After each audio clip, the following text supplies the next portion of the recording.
नमस्कार जय जगन्नाथ। आज एक नुआ वीडियो को आपण मानक स्वागत। आज माँ कौन बनाऊँ चलते पचारा से आज कौन बनाऊँ माँ कौन बनाऊँ आज आज आलू बैगन तरकारी करूँ। आलू बैगन तरकारी करूँ। अच्छा हो ताप सब कौन कौन उपकरण बा सामग्री रखीच बैगन आलू आलू गुड़ 3टा आलू बड़ बड़ आलू काटिकी रखी बैगन 4टा काटिकी रखी टमाटो 2टा काटिकी रखी पियाज टिके काटिकी रखी अदा रसुण पेस्ट रखी मसला भितर या रखी लंका गुंड जीरा गुंड धनिया गुंड मीट गुंड गरम मसला हलदी लुण तेल। अच्छा ताले कौन कर आगे को टिके भाजीदे सब तेल तेल देदेला एबे कोन पियाज तक आगे पकईदे पियाज टाक भाजद माने ये पियाज पाखुड़ा करके रखी गोटे गोटे पाखुड़ा कर बड़ पियाज गोटे पाखुड़ा कर रखी हल्का फ्राए कर हल्का फ्राए ये कौन सोरिष तेल देच ना सोरिष तेल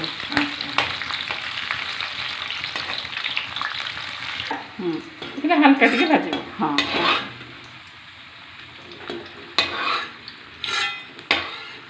आलू पकेब हाँ आलू टाक भाज हाँ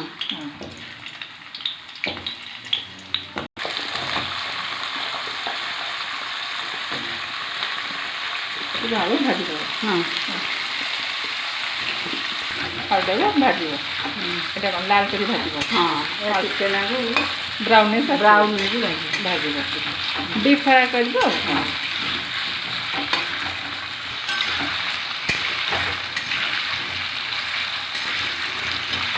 ये टाइप हम लाल लाल भजा हाँ नहीं लाल लाल भजा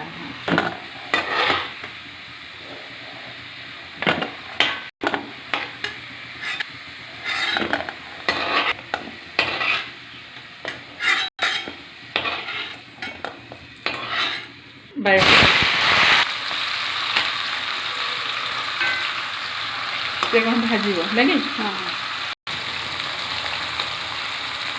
हम नहीं टे भजा हम डीप फ्राए जमी यहाँ जमी हम ये बैगनटा हाँ बैगनटा नहीं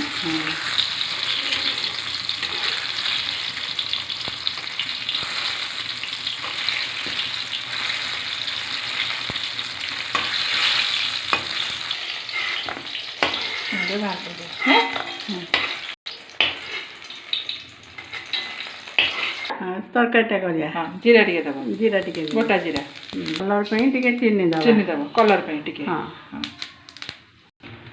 कलर पे चीनी टिके दब गोटा जीरा टिके दब ये टिके कार्बन है बबल फासी गला चीनी तापर पियाज पियाज दब से जो भजा तेलटा था से तेल देदे से तेल तमें सफिसीयंट हो गला माने तेल छणा को ये को नहीं तरकारी को छणा हो गला आलू बैगन पियाज तो ये से तेल रे हो गला आउ तेल देना से तेल सफिसीयंट नहीं हां हो गला पियाज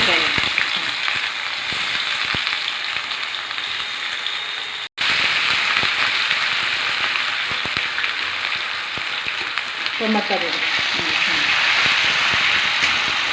लुण टे स्वाद अनुसार लुण हाँ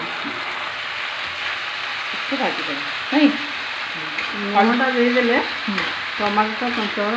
पियाज टमाटो जरीज जोटा कहते स्टेज लंका गुण ये तेल जो पियाज ये होगा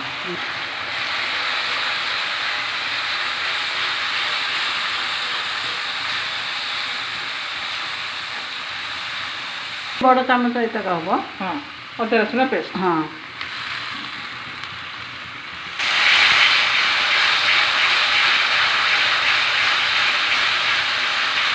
मसलाटा कषि नहीं हाँ गुंड दे हाँ ये है जीरा गुंड ଧନିଆ ଗୁଣ୍ଡ ବିଟ୍ ଗୁଣ୍ଡ ଗରମ ମସଲା ଗୁଣ୍ଡ ସବୁ ଗୁଣ୍ଡ ଦେଇଦେବା। ସବୁ ଗୁଣ୍ଡ ଦେଇଦେବା ଏକା ସାଙ୍ଗେ। ଗରମ ମସଲା ଗୁଣ୍ଡ ଅଧେ ଦେବା ହଁ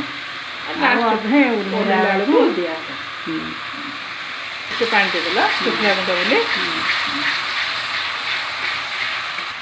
ଟିକେ ପାଣି ଦେବା।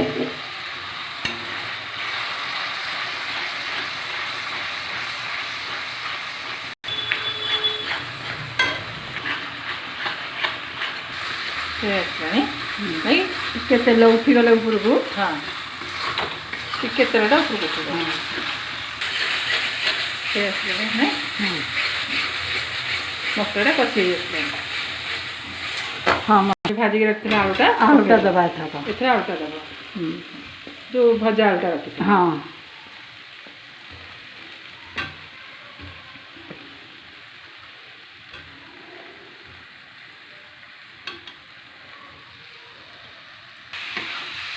ଏଥିରେ କଷିବ ସେ ଇଏଟା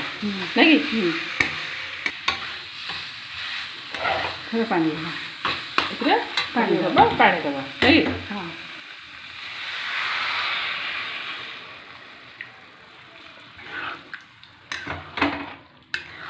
ଆଉ ଟିକେ ଦେବ ବୋଧେ ନାଇଁ ଟିକେ ପାଣି ଦେବା ଆଉ ଟିକେ ପାଣି ଦେବ ଅଢ଼େଇ ଗ୍ଲାସ୍ ପାଣି ଦେଲା ନାଇଁ କି ହଁ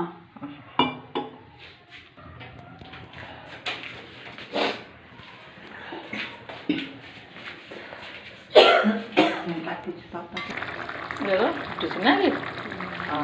ମାନେ ଏଇଟା କ'ଣ ସିଝିବ ଟିକେ ଆଳୁଟା ସିଝିଲେ ଯାଇକି ତାକୁ ଏଇଟା ଛାଣିକି ଯେଉଁ ରଖିଛ ପକେଇବ ନୁହେଁ କି ଆଳୁ ସିଝିଲାଣି ଆଉ ଟିକେ ନାଇଁ ସିଝିବ।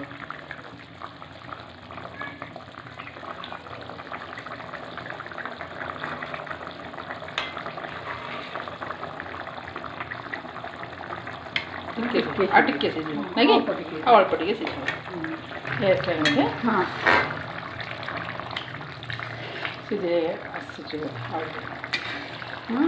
ଆଳୁଟା ବୋଧେ ସିଝି ଆସିଲାଣି ବୋଧେ ହଁ ହଁ ସିଝି ଆସିଲାଣି ଏଭଳିଆ ରହିବ ନାଇଁ ହଁ ହଁ ବାଇଗଣ ଏବେ ଯେଉଁ ବାଇଗଣଟା ଭାଜିକି ରଖିଛ ସେଇଟା ପକେଇଦେବ ହଁ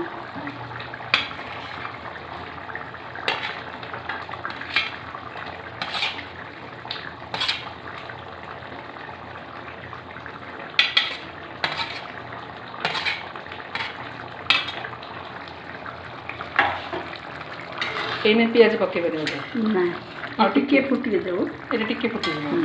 ବାଇଗଣଟା ତା ମସଲା କଷି ମସଲାଟା ଦେହରେ ରହିଗଲେ ତାପରେ ପିଆଜଟା ପଡ଼ିବ ତାପରେ ପିଆଜ ଦେବ ଆସିଲାଣି ନାଇଁ ଏଇଟା ନାଇଁ ପିଆଜଟା ଭଜା ପିଆଜ ଭଜା ପିଆଜ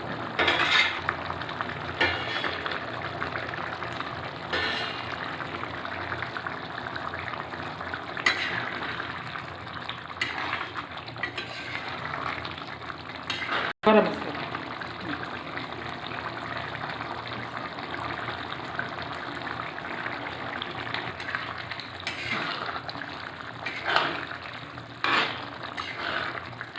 ହେଇଗଲା ହେଇଗଲା ଏଇ ଟାଇପ୍ରେ ରହିବ ନାଇଁ ଏଇ ଟାଇପ୍ର ରହିବ ଏଇ ଟାଇପ୍ରେ ରହିବ ଏଇ ଟାଇପ୍ର ହେବ ନୁହେଁ କି ବା ହଁ ଏଇଟା ଅଛି ତାର ତରକାରୀର ଫାଇନାଲ୍ ଲୁକ୍ ନାଇଁ କି ପ୍ରସ୍ତୁତ ହେଇଗଲା ମାଆଙ୍କ ହାତ ତିଆରି ଆଳୁ ବାଇଗଣ ତରକାରୀ ନୁହେଁ କି ମା ଆଳୁ ବାଇଗଣ ତରକାରୀ ଆପଣମାନେ ଏହି ତରକାରୀକୁ ଗରମ ଭାତ ରୁଟି ଆଉ ପରଟା ପୁରୀ ସବୁଥିରେ ମଧ୍ୟ ଖାଇପାରିବେ ଏଇଟା ସବୁଥିରେ ଖାଇଲେ ଟେଷ୍ଟ ଲାଗେ ଆପଣମାନେ ଏଇଭଳିଆ ରେସିପି ସବୁ ମୋ ଚ୍ୟାନେଲରେ ଦେଖିବା ପାଇଁ ପାଇବେ ସେଥିପାଇଁ ମୋ ଚ୍ୟାନେଲରେ ଯେଉଁମାନେ ନୂଆ ଅଛନ୍ତି ସେମାନେ ମୋ ଚ୍ୟାନେଲକୁ ସବସ୍କ୍ରାଇବ୍ କରନ୍ତୁ ମୋ ଚ୍ୟାନେଲ ପ୍ରିୟଦର୍ଶିନୀ ବ୍ଲଗ୍ 2025କୁ ସବସ୍କ୍ରାଇବ୍ କରନ୍ତୁ ଲାଇକ୍ କରନ୍ତୁ ସାଙ୍ଗମାନଙ୍କ ସହିତ ସେୟାର କରନ୍ତୁ ହଁ ପାଖରେ ଥିବା ବେଲ୍ ଆଇକନ୍କୁ ପ୍ରେସ୍ କରି ଅଲ୍ ନୋଟିଫିକେସନ୍କୁ ଅନ୍ କରନ୍ତୁ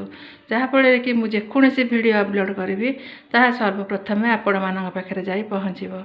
ଏଇଭଳିଆ ଥରେ ଆଳୁ ବାଇଗଣ ତରକାରୀ ବନାନ୍ତୁ ଦେଖିବେ ବହୁତ ଭଲ ବନିବ ଏବଂ ବହୁତ ଟେଷ୍ଟ ମଧ୍ୟ ଲାଗିବ ରହୁଛି। ନମସ୍କାର, ଜୟ ଜଗନ୍ନାଥ।